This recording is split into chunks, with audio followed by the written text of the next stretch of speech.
Yes guys, welcome back, show number 2. Now what we're doing today is we're coming to see a guy called Akash. Now actually what I want to do in this particular video is actually find out more about the journey rather than the brand. So where do you go from being in education into a job, then to thinking, do you know what, I'm going to quit this 9 to 5 and I'm going to start a fashion brand. That's super brave, and that's something I would love to find out and listen to that whole journey.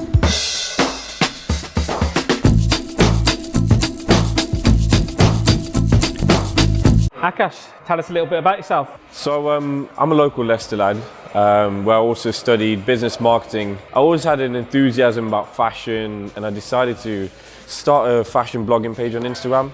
I mean, this were the days where Instagram hadn't blown up to what it is now. I worked as a team with a photographer. He was trying to build his portfolio. I was creating these fashionable looks, so to speak, and we actually got recognized by companies like ASOS, River Island. Soon afterwards, I kind of took the leap and started a clothing brand, and Iconic Culture emerged. What actually got you to a point where you were like, do you know what?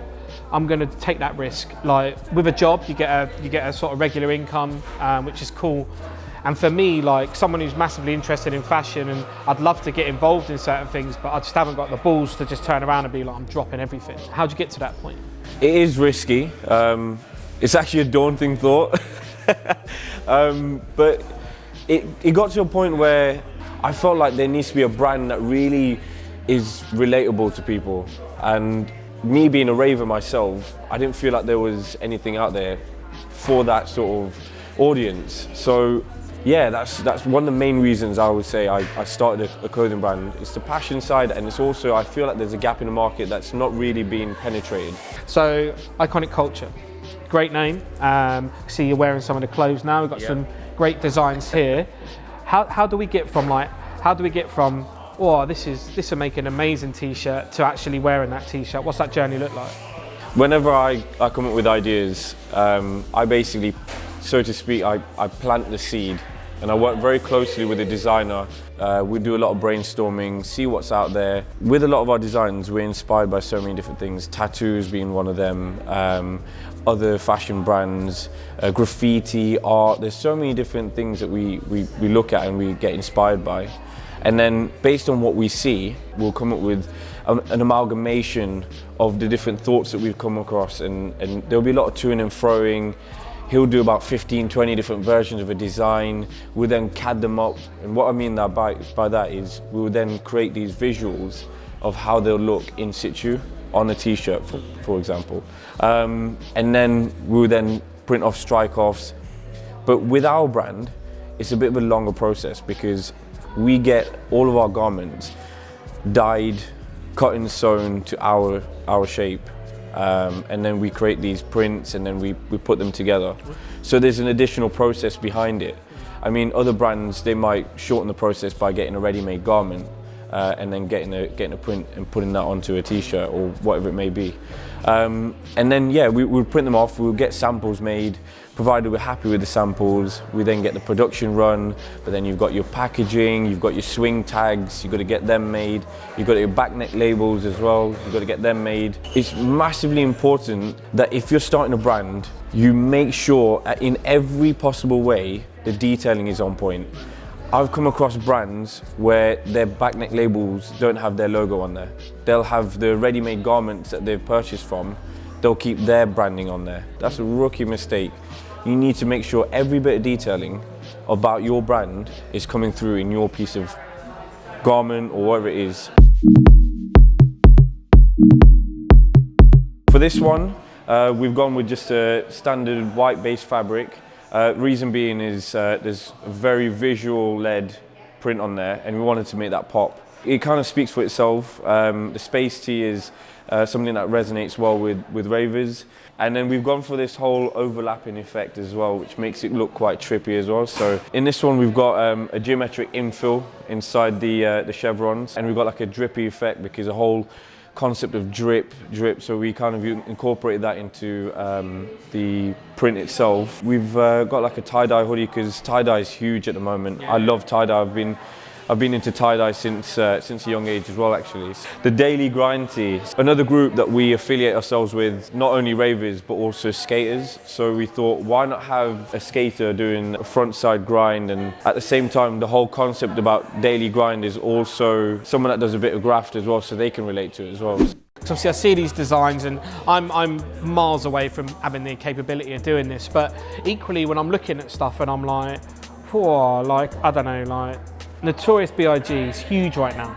Yeah. I'm gonna stick him on my t-shirt. Can I do that? Legally no, because you need the licensing to be able to get a picture of Biggie Smalls or whatever it may be. I'm seeing a lot of this, I'm not a massive fan of Star Wars, but I'm seeing the Star Wars Mandalorian everywhere. Yeah, yeah. What people need to recognize is before you do something like that, you need to get the licensing. You can't just get any sort of character that you love watching on TV.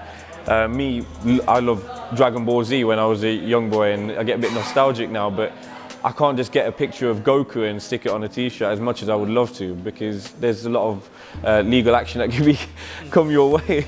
But unofficially, I do know other brands that have done stuff like that, but I guess when they're very, very new brands, it's very hard to get noticed by a big corporation that holds a license to something and be like, you shouldn't be doing that.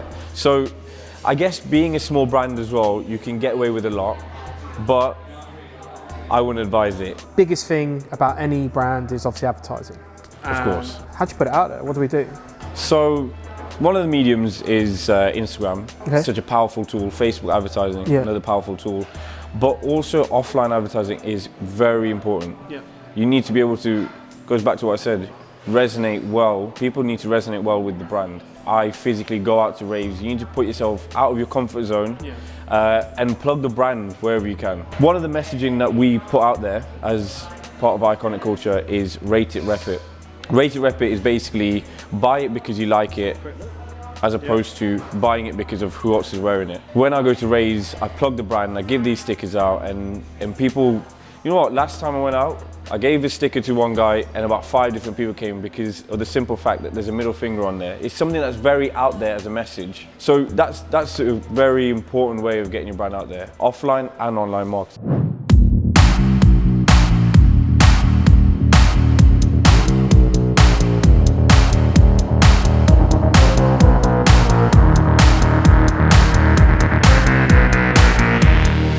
Do you know what? This is part of the reason why I wanted to start this channel, is to actually speak to people like yourself, because I almost sit here sometimes and I'm like, whoa, I love that Off-White t-shirt. There's other nice brands out there as well. I'm not just talking about Off-White, but do you know what? Like, it's great having you in front of me, because I do want to ask that question. Like, talk to the viewers about like how that journey is for you, like, because it can't just be a matter of like, think of a t-shirt, put it out there, sell it. Like, how do we get it in the shops? Like, how do we get it on the website? What does that all look like? I think one of the biggest battles is getting into the retailers. You need to have a wide range of products. You need to have hoodies. You need to have different styles of products as well within hoodies. You need to have different vests, different. You know, you got to variate it, substantiate why your product should be in that store. If you haven't got that and you haven't established one which is brand messaging, one which is a very strong collection. If you've got 1 or 2 pieces, no one's ever going to give you a second looking. They're not going to take you seriously as a brand. There's so many brands are out there, so many Instagram brands. You've got to set yourself apart from them. Make yourself unique. Give them a reason to say, I want your brand in my store. It's actually phenomenal to be in front of someone that's lived an idea that I would love to be part of, but I'm very good at buying things. I'm just not good at doing anything else in and around it. So to hear your journey, obviously thank you for sharing that with us. Love to hear what's next for you. We actually plan on working with clubs. That's actually the next step for us. So like I've said, people need to be able to resonate with the brand. I think being able to relate with the brand is very important. Yeah, we've got a few clubs, local clubs actually we're working with at the moment, and we're going to try and affiliate with the artists that are going to be playing there, try and get some sort of collab nights going, get some t-shirts out, throw some t-shirts out. Just basically add more products to our collection and being noticed as a brand that's a serious streetwear player in the game. Thanks for listening to us today. If you like what you saw, then feel free to check us out. Our Instagram handle is we_are_iconic, and then our Facebook is weareiconic1, and our website URL is www.iconic-culture.com. Check us out and follow the story. Iconic Culture are actually doing a free giveaway. Now all we're asking you to do is comment on the video. Now in those comments we just want to hear what you thought of the actual video itself, what you thought about Akash and his journey, and actually, do you know what, if there's any young inspiring fashion designers out there, or even old ones too, we don't discriminate here, we want to hear from you. If you feel like you could feature on one of these videos or know someone that could feature on one of these videos, we're interested. We cannot do this without you or your feedback. So please remember to like and subscribe to EEZY P. Thank you, and we'll see you again soon.